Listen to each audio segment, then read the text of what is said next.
Mysteries of Udolpho by Ann Radcliffe. Volume 2, Chapter 11.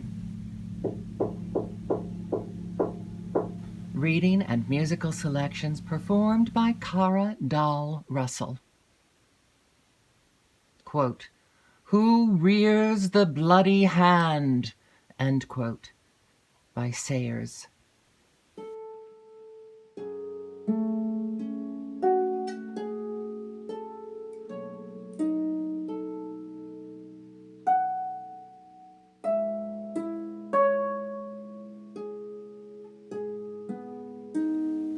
Emily remained in her chamber on the following morning without receiving any notice from Montoni or seeing a human being except the armed men who sometimes passed on the terrace below.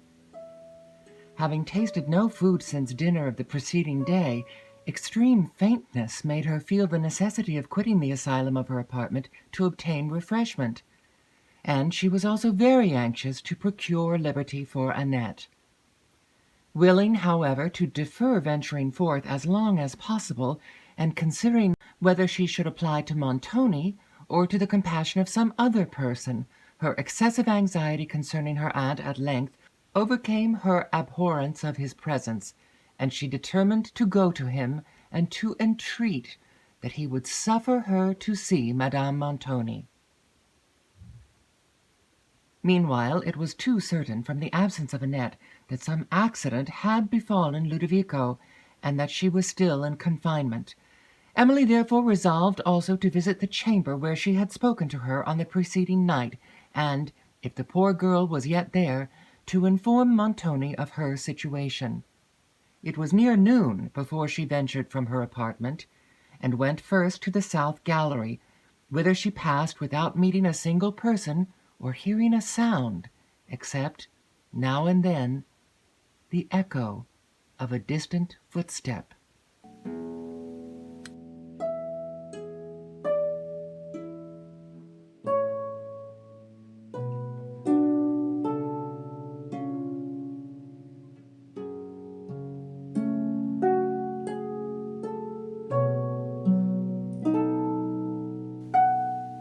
It was unnecessary to call Annette, whose lamentations were audible upon the first approach to the gallery, and who, bewailing her own and Ludovico's fate, told Emily that she would certainly be starved to death if she was not let out immediately. Emily replied that she was going to beg her release from Montoni, but the terrors of hunger now yielded to those of the Signor, and, when Emily left her, she was loudly entreating that her place of refuge might be concealed from him.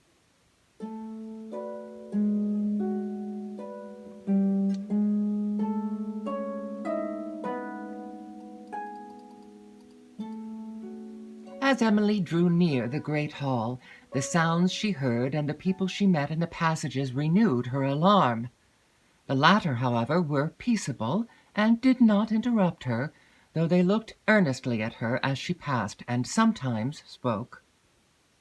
On crossing the hall towards the cedar room where Montoni usually sat, she perceived on the pavement fragments of swords, some tattered garments stained with blood, and almost expected to have seen among them a dead body.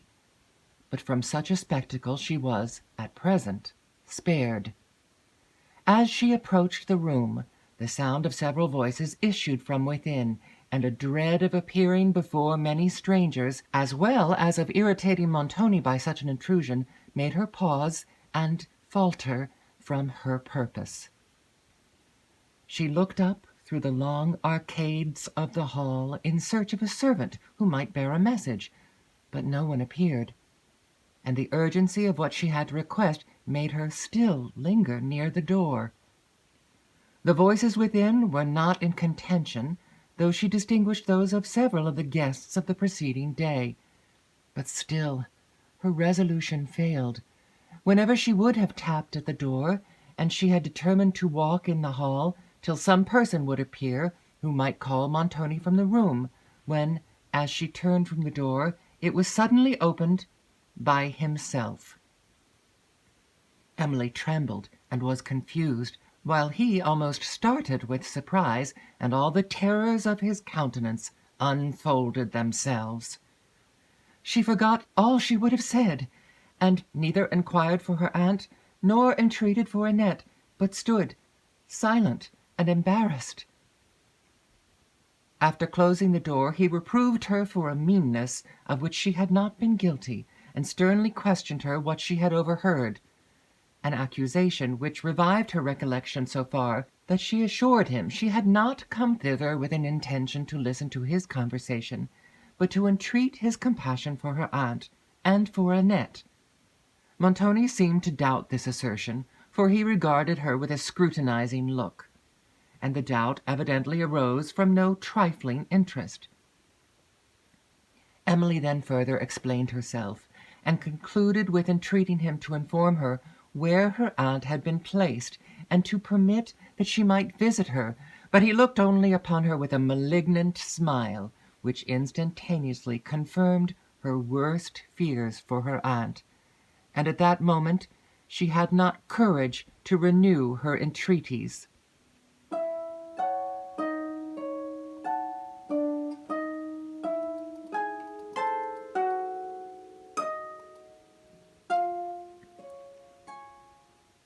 "For Annette," said he, "if you go to Carlo, he will release the girl. The foolish fellow who shut her up died yesterday." Emily shuddered. "But my aunt, Signor," said she. "Oh, tell me of my aunt." "She is taken care of," replied Montoni hastily. "I have no time to answer idle questions."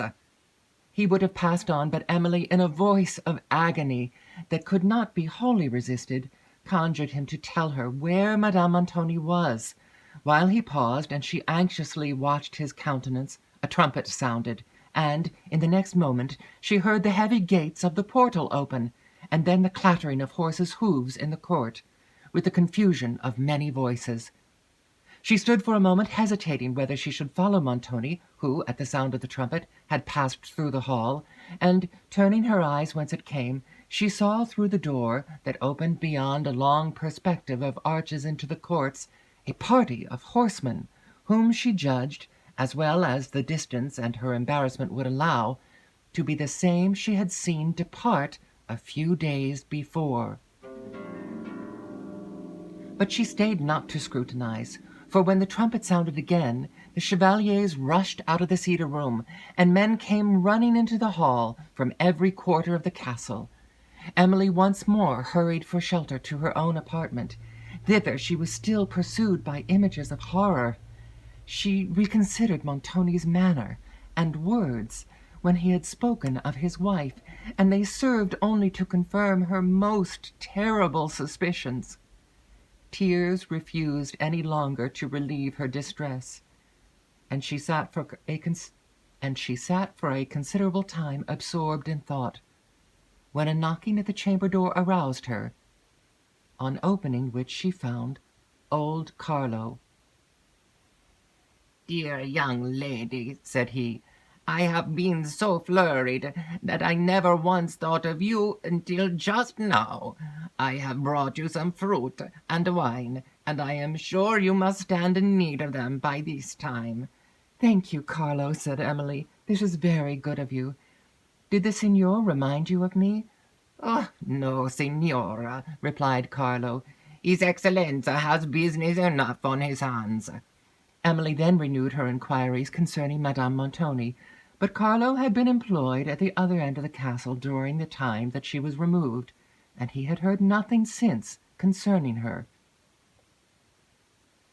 While he spoke, Emily looked steadily at him, for she scarcely knew whether he was really ignorant, or concealed his knowledge of the truth from a fear of offending his master.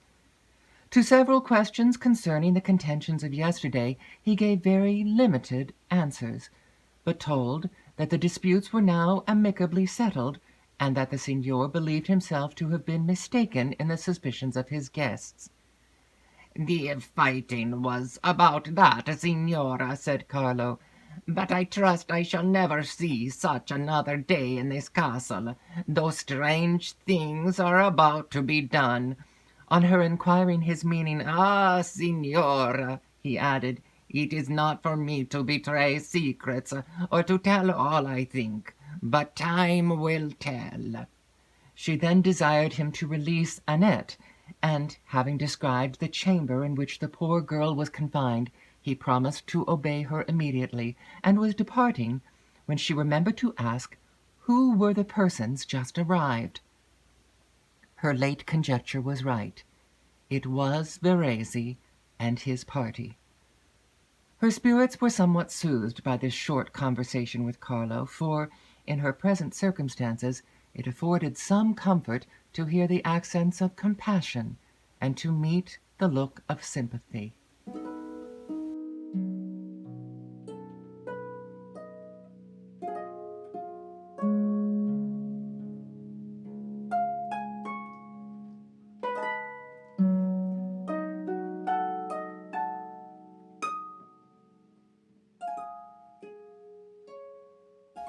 An hour passed before Annette appeared, who then came weeping and sobbing.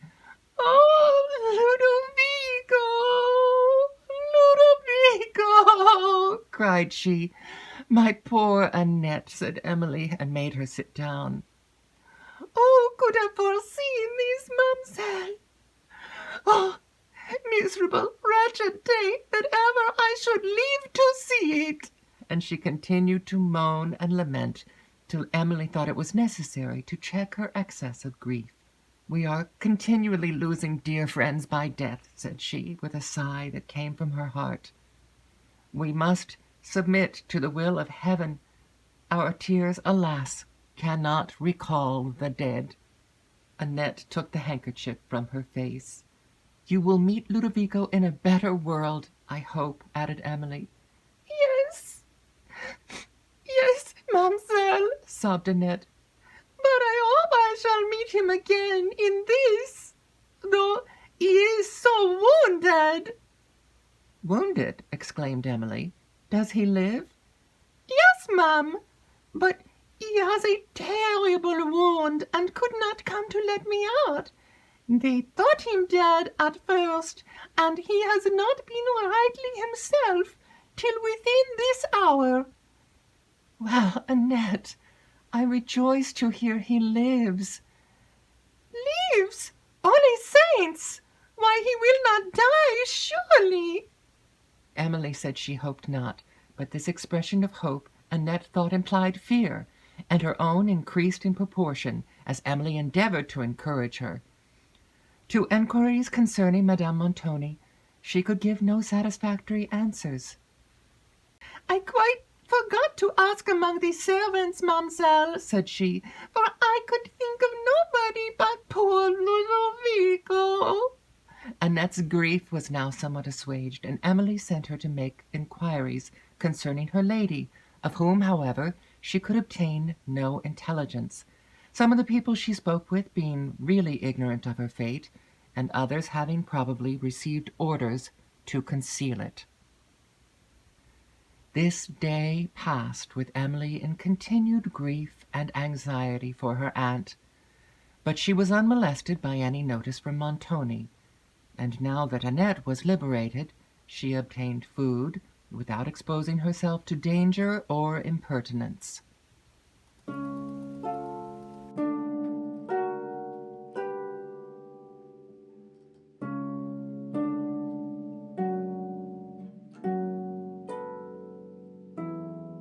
Two following days passed in the same manner, unmarked by any occurrence, during which she obtained no information of Madame Montoni.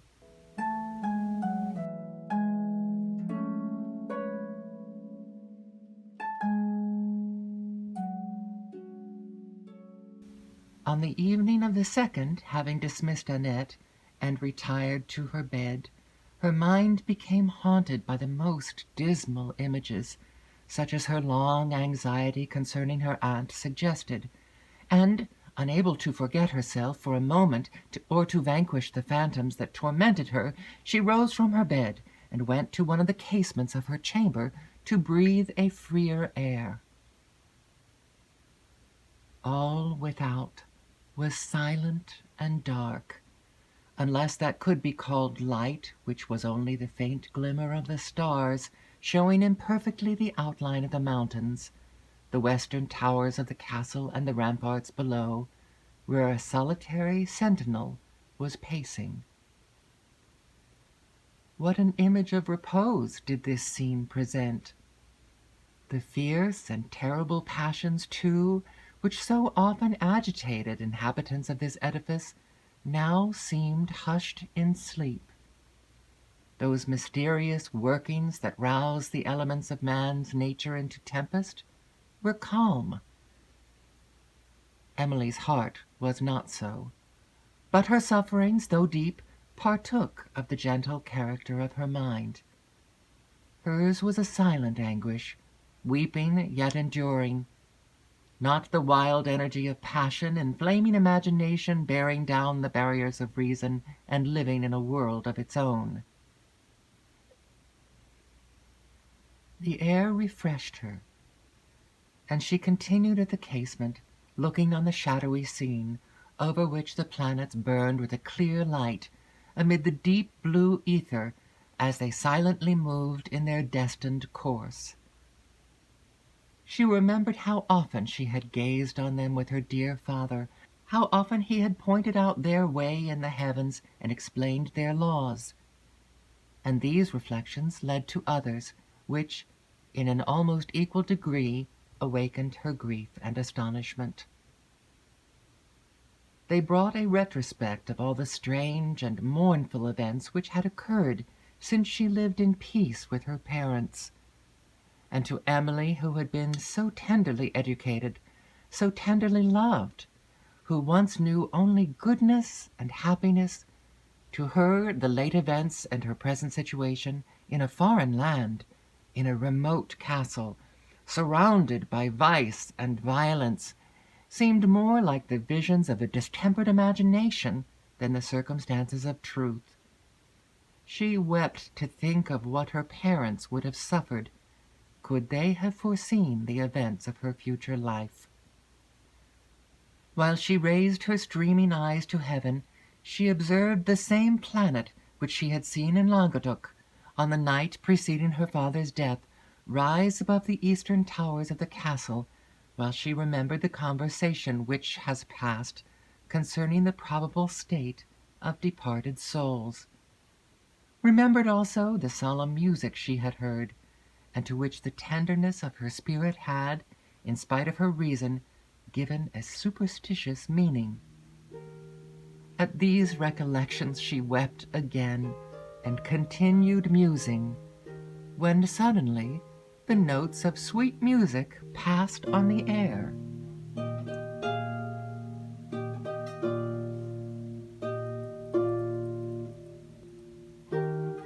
A superstitious dread stole over her.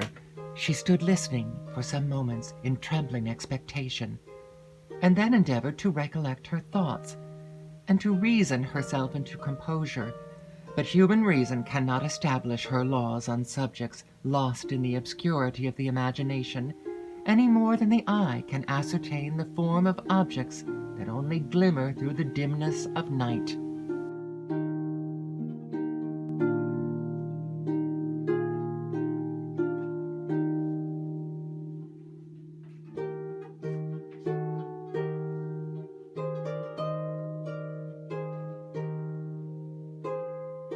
Her surprise upon hearing such soothing and delicious sounds was, at least, justifiable, for it was long, very long, since she had listened to anything like melody.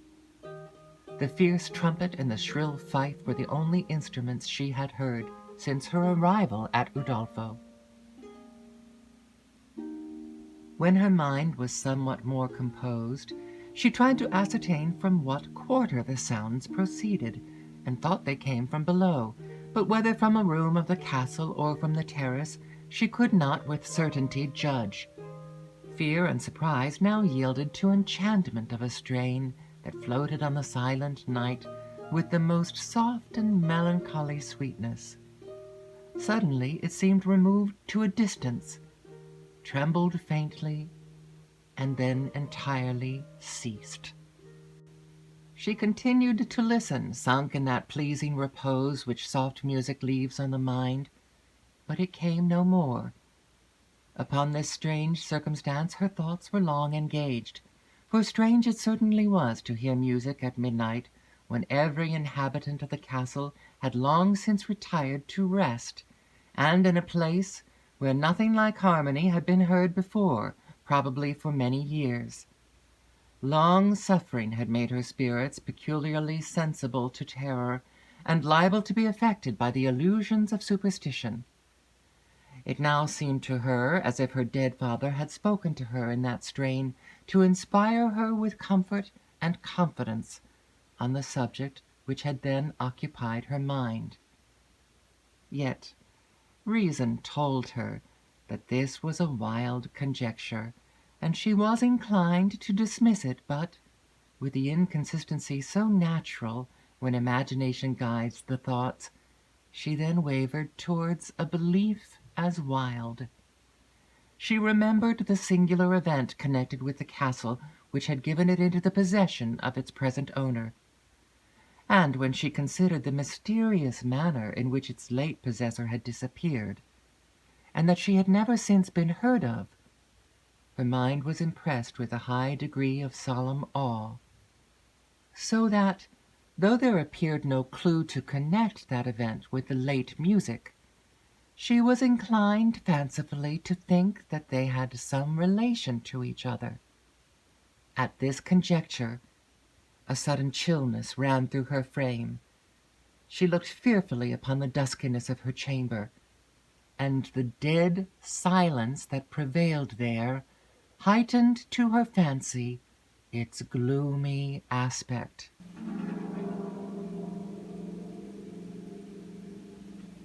At length she left the casement, but her steps faltered as she approached the bed, and she stopped and looked around. The single lamp that burned in her spacious chamber was expiring.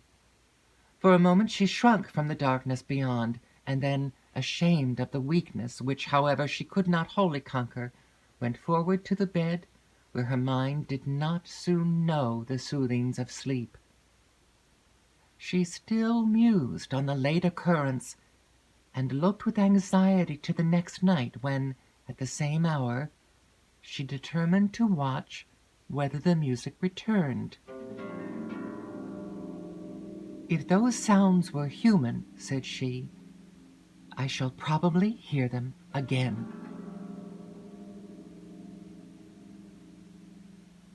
End of Volume 2, Chapter 11.